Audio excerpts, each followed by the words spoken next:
Hello and welcome back to another video by yours truly. In today's video, we're going to be taking a look at this beautiful Citizen Promaster Titanium NB602168L Promaster Fujitsubo in Super Titanium. We're going to be going through a very interesting unboxing experience, going to go through dimensions and specifications, and ultimately answer the question whether or not this watch is for you. So let's roll some B-roll footage and continue on with the video.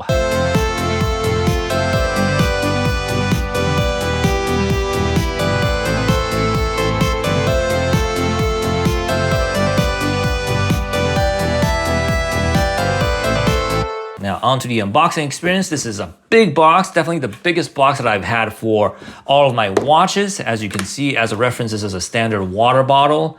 You know, biggest box that I've ever had. But there is a nice reason and a nice surprise inside of the box, as you might have seen from other reviews. There is a nice scuba tank inside of the box. Let me just take the scuba tank out so I can show you guys what else is in there. I mean, there is the hand tag with the reference number, some extra links, as well as the warranty card or instruction manual at the bottom. So let's take a look at this scuba tank right here with the map of Australia for some reason. I'm sure there's a good reason for that. And we have the watch inside. Personally, I think it's pretty cool, but I don't live in a very big place, so I don't really have a place to put these boxes. So I wouldn't mind if it didn't have it, but it's still pretty cool. It's very nice. I mean, you can use it as a decoration on I don't know, on the table somewhere if you want to. It's a pretty cool watch box to have. Definitely very unique, and I haven't seen any other brand do something as unique as this. Now, in terms of dimensions, we have a 41mm case, about 49mm in terms of the lug-to-lug distance, but it does come with mail and links right here, which makes the effective lug-to-lug a whopping 54mm. So definitely is going to wear long. I'm going to show you guys right here. It is a long watch. The 41 is pretty manageable, but the 54 effective lug-to-lug just makes the watch wear very long. As you can see right here on my 6.5-inch wrist, it's borderline too long. This is one of the reasons why I might not be keeping this watch in my collection for any longer, but more on that later. In terms of the thickness, we have a thickness, very reasonable thickness of 12.3 and a 20mm lug width for strap changes. Now, in terms of specifications, we have the Citizen Caliber 8051, which is rated for -10 to +20 seconds per day. On my particular unit, it goes for about +10 to +15 seconds per day. 28,800 VPH with 42 hours of power reserve. Super Titanium, Citizen's proprietary Super Titanium with Duratec coating, 200 meters of water resistant, ISO rated for diving excursions. So it's a very nice spec monster right here with a very nice movement with a higher beat rate than the Seiko's, which are its chief competitors. Retail price for this watch is about 1,400 Canadian dollars, but oftentimes you can get them about 25% off new from authorized retailers. Even on Citizen's website, oftentimes they go on sale. I got mine from the secondary market for less than half of the retail price, so that's a super good deal that I could not pass up on. Definitely, if you're looking for one of these watches, look in the used market and also try to negotiate at your authorized dealer for a better deal. Definitely don't pay full bank for this watch. Now, you can't really talk about Citizen without talking about its chief competitor in Seiko. So Citizen Promaster, Seiko Prospex. These are professional spec dive watches from Seiko and Citizen at a similar price range. We have the SPB143, which will be the subject of my next review, by the way. If you want to watch that, you definitely hit that subscribe button and that notification bell.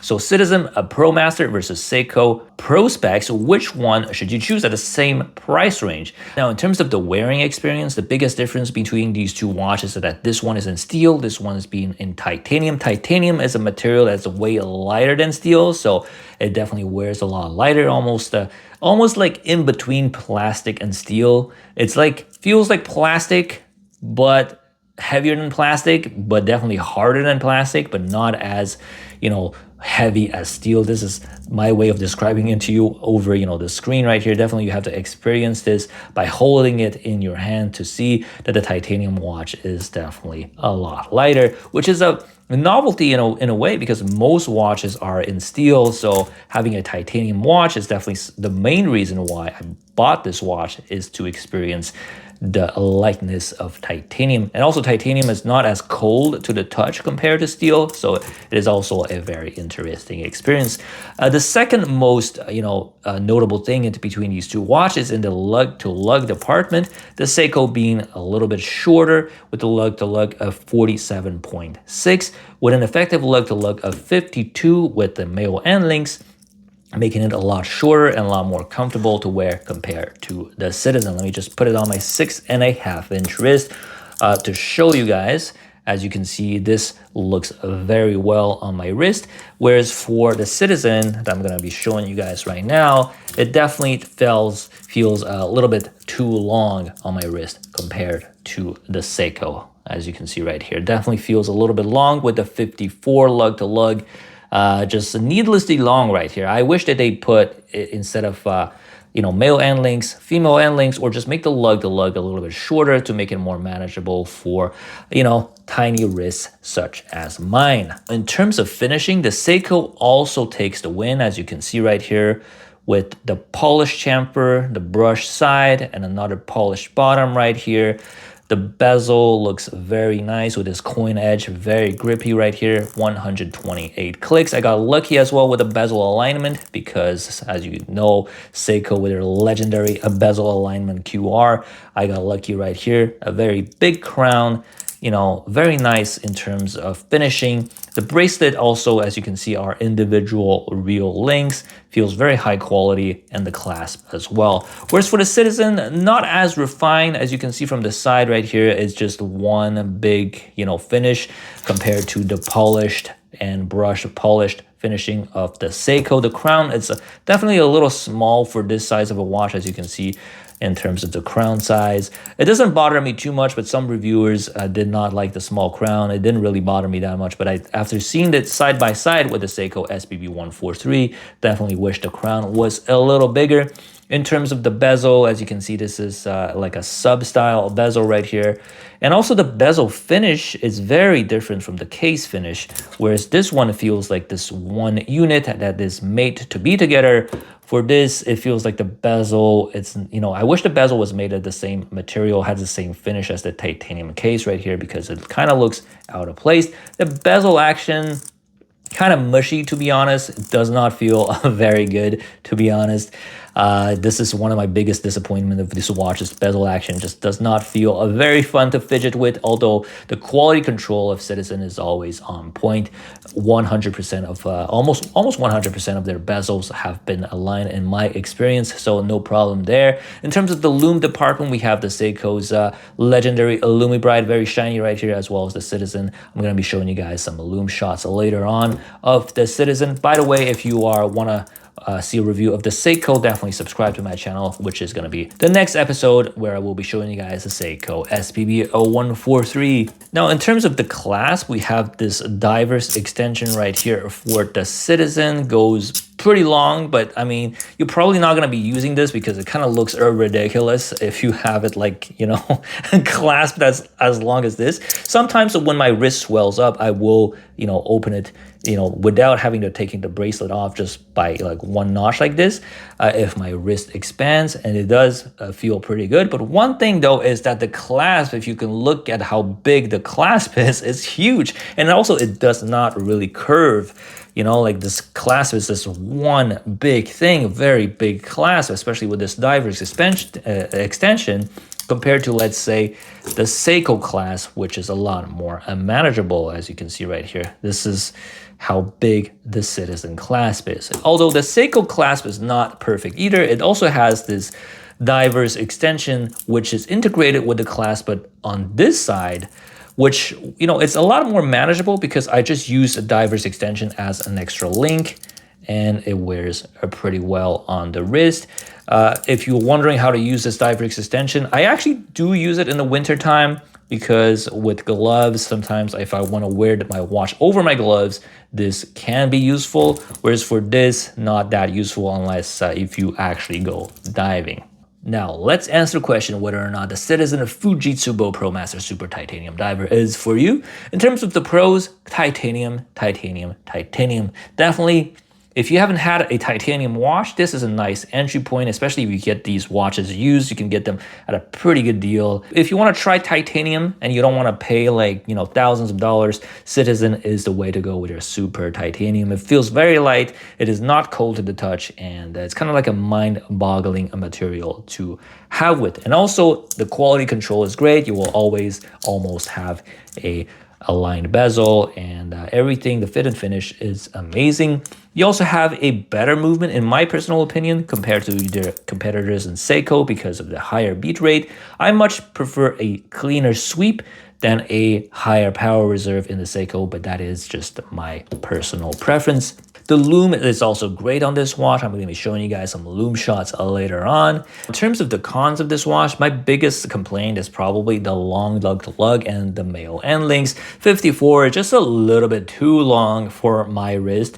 I mean, I can barely pull it off, but I mean, as you can see right here, it is at the very edge of what is too long for me right here. It doesn't need to be this long because I own like watches with a similar diameter that are shorter, and it manages to fit my wrist much better. And another complaint is this huge clasp right here, very big clasp. It doesn't even curve down, as you can see right here. Kind of like the two-door Pelagos also has a big clasp. I'm not sure why, titanium divers have big clasp like this. The diver's extension is not the best about it, but it's pretty useful when my wrist swells up. Another complaint I have with this watch is that the bezel action is kind of mushy. It's not as satisfying to click. I mean, I have been blessed with like more expensive watches with super satisfying bezels, as you can see right here from my two-door 41 Black Bay.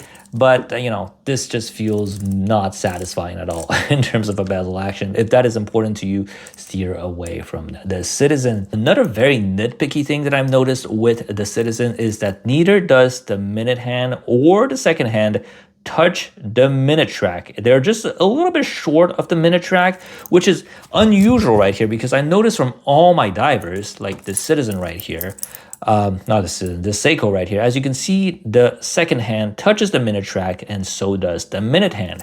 And that just makes setting the time a lot easier when the hands can touch and you can really line them up easily.